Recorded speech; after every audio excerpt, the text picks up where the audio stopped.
Le Seigneur soit avec vous. Et avec votre esprit. Évangile de Jésus-Christ selon saint Marc. Gloire à toi, Seigneur.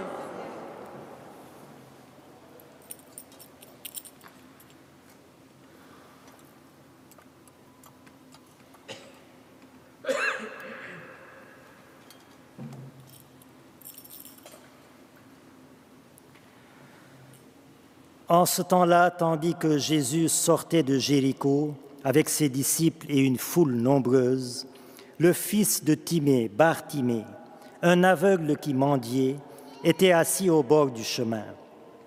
Quand il entendit que c'était Jésus de Nazareth, il se mit à crier « Fils de David, Jésus, prends pitié de moi !» Beaucoup de gens le rabrouaient pour le faire taire, mais il criait de plus belle « Fils de David, prends pitié de moi !» Jésus s'arrête et dit « Appelez-le !» On appelle donc l'aveugle et on lui dit « Confiance, lève-toi, il t'appelle !» L'aveugle jeta son manteau, bondit et courut vers Jésus. Prenant la parole, Jésus lui dit « Que veux-tu que je fasse pour toi ?» L'aveugle lui dit « Rabouni, que je retrouve la vue. » Et Jésus lui dit « Va, ta foi t'a sauvé. » Aussitôt, l'homme retrouva la vue et il suivait Jésus sur le chemin.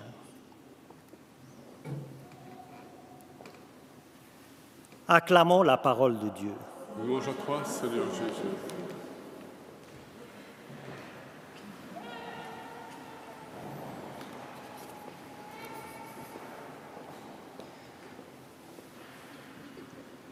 J'aimerais vous parler aujourd'hui, frères et sœurs, sur la dignité humaine.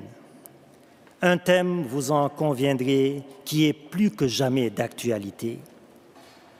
Quand on voit à la télévision des êtres humains, quelle que soit leur origine, leur race ou leur religion, qui tombent comme des mouches sous le coup de violences multiformes, on se demande avec amertume, qu'en est-il de la dignité humaine? Et l'Évangile d'aujourd'hui nous propose la figure de Bartimée, un aveugle, assis au bord du chemin, c'est-à-dire marginalisé, exclu, bafoué dans sa dignité. Et au passage de Jésus-Christ, Bartimée lui demande de lui rendre la vue. Et Jésus lui rend non seulement la vue, mais aussi sa dignité, en le faisant passer du marginal, assis au bord du chemin, à un homme digne qui se tient debout.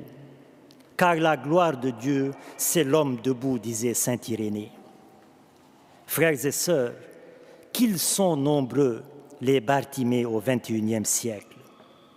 Ces personnes qui sont encore aujourd'hui bafouées dans leur dignité humaine.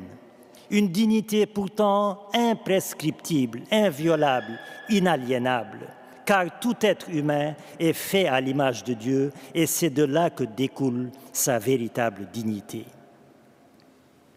Il y a un proverbe sénégalais qui dit « L'homme est le remède de l'homme ». Et pourtant, nous vivons dans un monde où, au contraire, l'homme est le principal ennemi de l'homme. Nous vivons dans un monde où l'être humain n'a plus rien d'humain que le nom. La fraternité universelle est mise à mal par des intérêts égoïstes de nature politique, économique, religieuse, etc. On appelle la fraternité universelle à grands cris, oui, mais on ne fait rien pour la vivre concrètement. On agite vigoureusement le drapeau de l'unité du genre humain, mais on ne fait rien pour la vivre concrètement. Il semble qu'il y ait de nos jours différents niveaux d'êtres humains, différents niveaux de dignité humaine. La mondialisation de l'indifférence envers Dieu, c'est aussi la mondialisation de l'indifférence envers l'être humain. Et la mondialisation de l'indifférence envers l'être humain, c'est la banalisation de la dignité humaine. Alors, j'aimerais, avec la permission de mes compatriotes sénégalais, j'aimerais amender ce proverbe qui dit « l'homme est le remède de l'homme » pour dire « c'est Dieu qui est le véritable remède de l'homme ». Car en Jésus-Christ, c'est la mondialisation de l'amour, de la fraternité universelle, donc de la sacralité de la dignité humaine. Jésus est venu pour remettre debout l'être humain blessé, marginalisé, exclu. Et c'est pourquoi d'ailleurs, Bartimée, au passage de Jésus, alors qu'il est bafoué dans sa dignité humaine, saisit cette occasion unique de crier sa foi comme un sursaut d'espoir. Et il a raison, car ce n'est pas n'importe qui passe par là, c'est Jésus, c'est l'homme de Nazareth, c'est l'homme universel, c'est l'homme qui redonne à tout homme sa dignité originelle. Et le sursaut d'espoir de Bartimée est très vite récompensé quand les disciples de Jésus lui disent « Debout, il t'appelle ». Debout, voilà le mot décisif aujourd'hui. Debout, voilà l'appel que le Seigneur lance aujourd'hui à tout Bartimée, c'est-à-dire à tout être humain souffrant, peiné, bafoué dans sa dignité.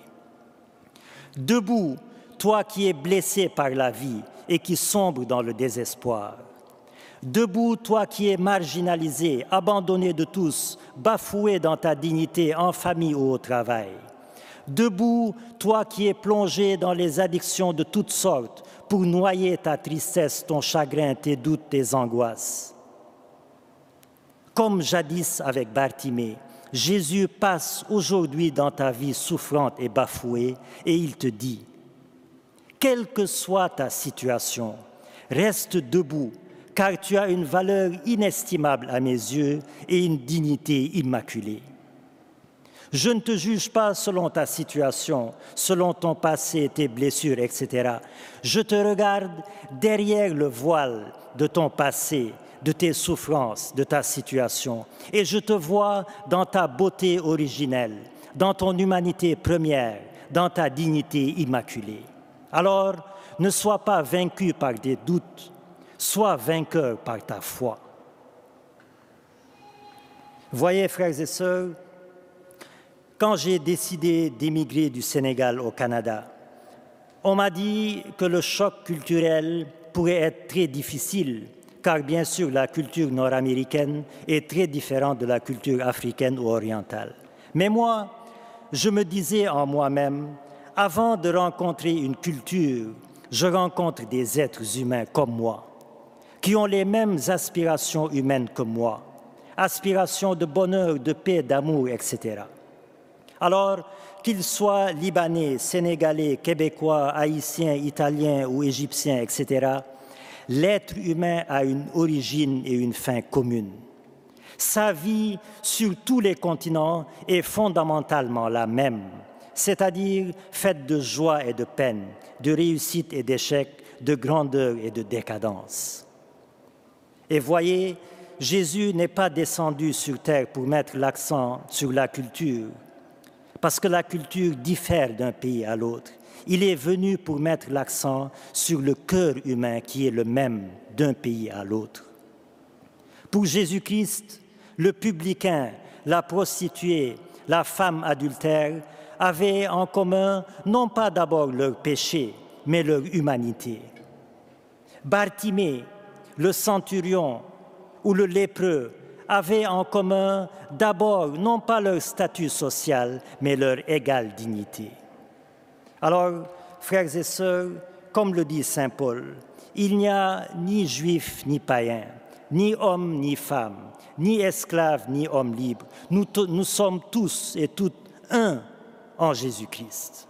Alors, prions par cette Eucharistie, que nous puissions dire un jour, il n'y a ni pauvre ni riche, ni blanc ni noir, ni protestant ni catholique, ni orthodoxe, ni juif ni musulman. Nous sommes tous un dans une égale et inaliénable dignité en Jésus-Christ, le Dieu universel et l'homme universel. À lui la gloire et l'honneur pour les siècles des siècles. Amen.